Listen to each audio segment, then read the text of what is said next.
Alô, aqui é Eduardo Fernandes e esse é o Monistério. Eu sou estudante de budismo tibetano já faz algum tempo e eu tenho uma certa fascinação por alguns métodos que são usados para ensinar esse tipo de budismo. Particularmente os métodos da literatura, o jeito como os textos são pensados, escritos e usados em ambientes de estudo. Por exemplo, nós ocidentais aqui, ou pelo menos nós que vivemos num certo ambiente cultural da atualidade, a gente tem essa tendência a juntar números.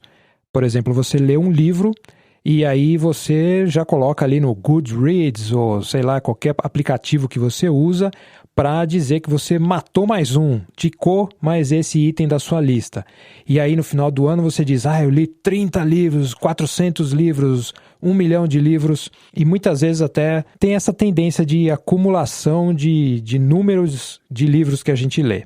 Já nesse ambiente de estudo tibetano, o que acontece muitas vezes é que a gente tem alguns livros que eles são feitos todos em versos. E esses versos são feitos para ser relidos muitas vezes durante a sua vida inteira. Funciona mais ou menos assim, você lê um certo texto e senta para meditar.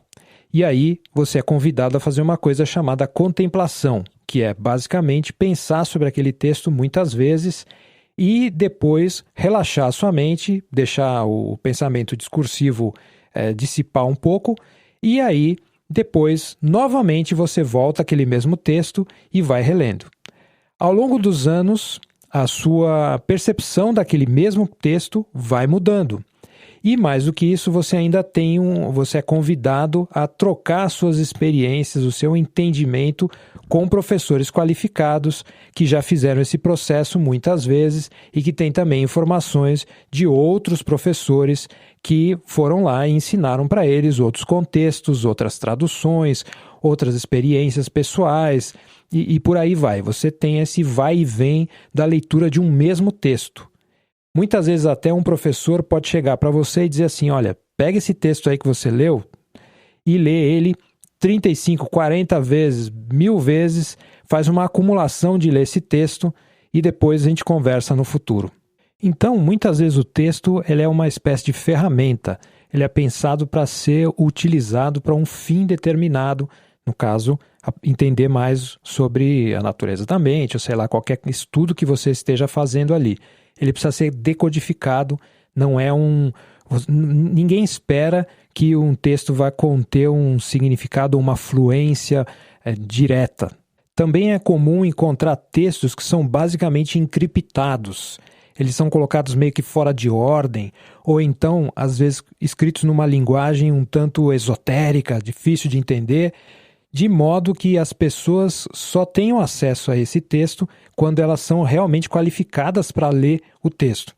E é isso que faz com que muita gente, porque a gente tem esse espírito de, sei lá, eu faço o que eu quero, eu uso a minha individualidade, eu vou lá e eu não tenho regra, que é um pouco uma característica decorrente do modernismo mal entendido, que a gente acha que a gente pode ler qualquer texto e beleza, eu vou entender ele do jeito correto. Mas muitas vezes o texto é feito exatamente para confundir, porque quem vai dar a chave de entendimento daquele texto são duas coisas. Um, a sua meditação e dois, o seu professor qualificado que já recebeu aquela informação de muitas outras pessoas antes dele que também eram qualificadas. Isso faz com que muita gente leia textos sem nenhuma autorização ou sem nenhum contexto e acham que está entendendo aquilo que foi escrito e muitas vezes dão com os burros na água. Alguns autores produzem uma coisa que a gente chama de autocomentário. Você tem o texto raiz, que é aquele verso, que ele tem que ser curto de alguma forma, porque você vai utilizar ele repetidamente e ele vai só servir como uma espécie de ajuda para você lembrar do assunto, ou então para você usar no seu próprio processo de decodificação daquele texto.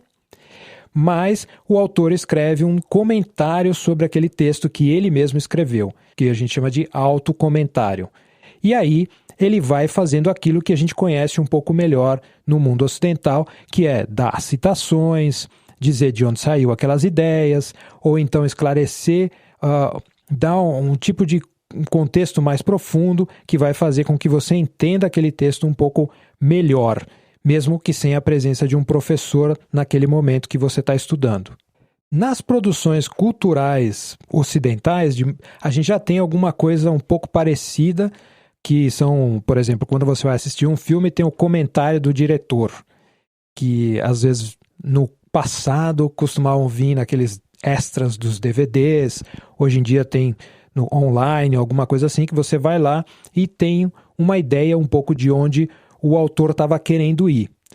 Para algumas tradições de pensamento europeias e tal, isso é considerado meio que como alguma coisa menor, até ofensiva, porque uma vez que você publicou o livro, o autor tem que, calar a boca e deixar o resto das pessoas decidirem o que o livro significa, ou é uma cocriação.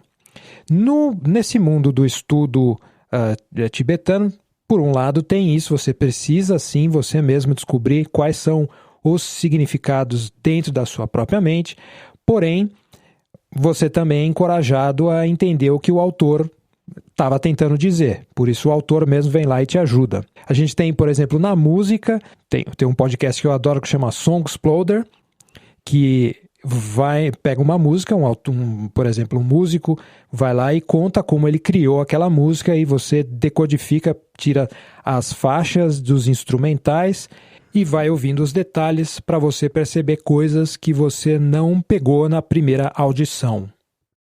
Em algumas tradições da Ásia, alguns textos servem exatamente para desligar a ideia de significado. Você recebe aquela informação e de alguma forma aquilo te produz um estado de não ter palavras, de um certo espanto em relação ao texto ou um sentimento de não entender exatamente como aquilo se resolveria do ponto de vista da lógica. Então, o que acontece é que você fica ali meio gago, sem saber o que dizer, sem saber o que pensar, e esse aí é o objetivo do texto. E eu não estou tentando fazer aqui uma lista exaustiva de técnicas, nada disso, não é um podcast dedicado a fazer uma história dos meios de conhecimento. Eu estou querendo só dar uma espécie de preview de quantas possibilidades de produção de conhecimento que existem no planeta, existem na história da humanidade e que não foram colocadas dentro desses parâmetros que a gente usa hoje em dia da indústria do entretenimento. A indústria do entretenimento pensa a cultura do ponto de vista do consumo. Então, o que acontece é que você vai ler alguma coisa já pensando na próxima coisa que você vai ler e nunca tem essa coisa de reler, voltar e continuar. Você quer outras coisas e mais coisas e outras coisas inéditas, coisas novas, coisas que pareçam ser mais hypadas ou que estejam na moda ou qualquer tipo de coisa que invoque um status social, mas sempre esse status está atrelado com uma ideia de acumulação. Quantas coisas eu consumo, em quanto tempo eu consumo e quão rápida é essa atividade. E a gente também se importa muito com a ideia de conveniência. O quão fácil é obter esse conteúdo? O quão fácil é entender esse conteúdo? De certa forma, a gente está pensando também o quão fácil é esquecer daquilo. Não que a gente não goste de repetição. De certa forma, a gente adora a repetição. A gente só tolera a repetição. Por exemplo, muitos dos filmes que você vai assistir, muitos dos livros que você lê, tem sempre aquela fórmula da trajetória do herói. Não é? Alguém que enfrenta um obstáculo e chega no final alterado, mudado. Nós também repetimos muito a fórmula do romance e também a fórmula do self-made man, da pessoa que consegue realmente se alterar e alterar o universo em torno dela.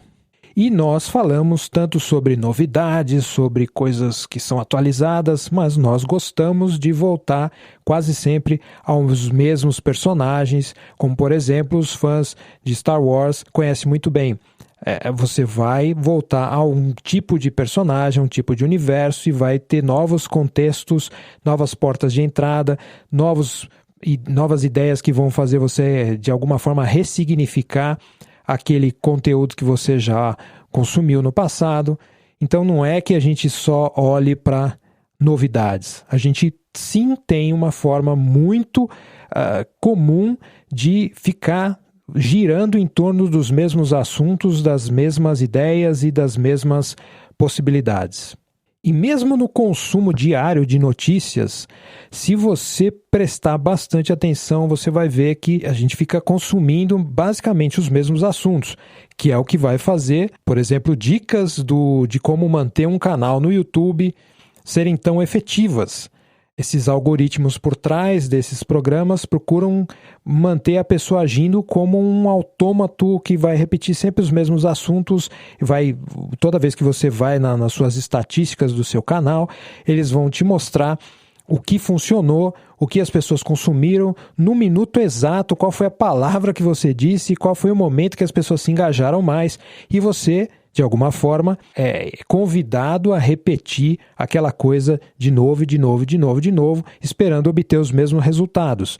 E aí, por exemplo, o YouTube sabe que você só fala sobre o assunto X, portanto, ele vai te recomendar para pessoas que procuram o assunto X, e quanto mais nichado e mais próximo daquele assunto X você for, teoricamente, mais eficiente o seu canal é enquanto negócio. Outro fenômeno interessante parecido é esse das tendências, que é muito forte no TikTok, por exemplo.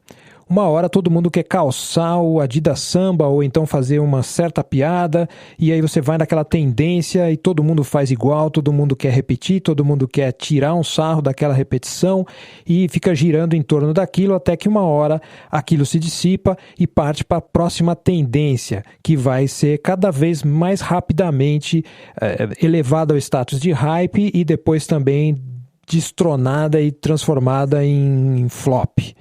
E essas coisas vão continuando, na verdade, parecem novidades, mas o que acontece é que também é repetição, porque o sistema de flopar e de hypar é o que continua a ser repetido continuamente.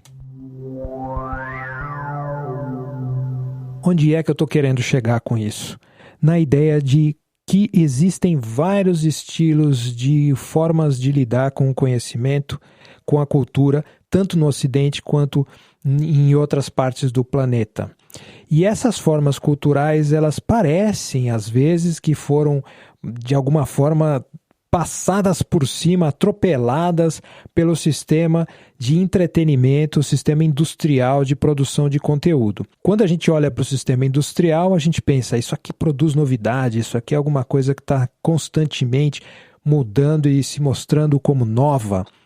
Porém, a gente vê que por trás disso existe muita repetição ou, em especial, o mesmo método de acessar o conhecimento e a vida.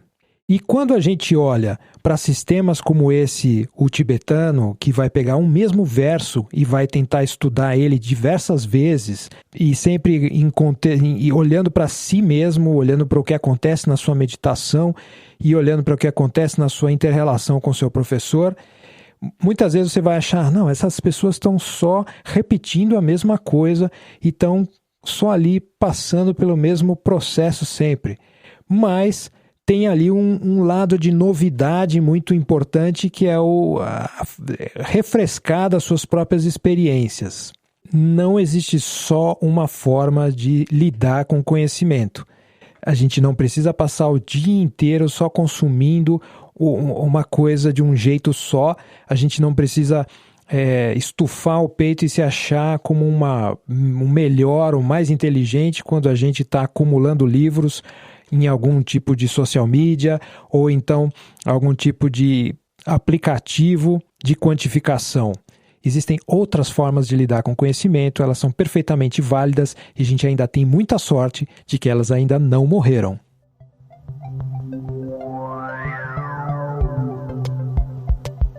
Então esse é o episódio de hoje do Mono Estéreo. Obrigado por ouvir e até a próxima.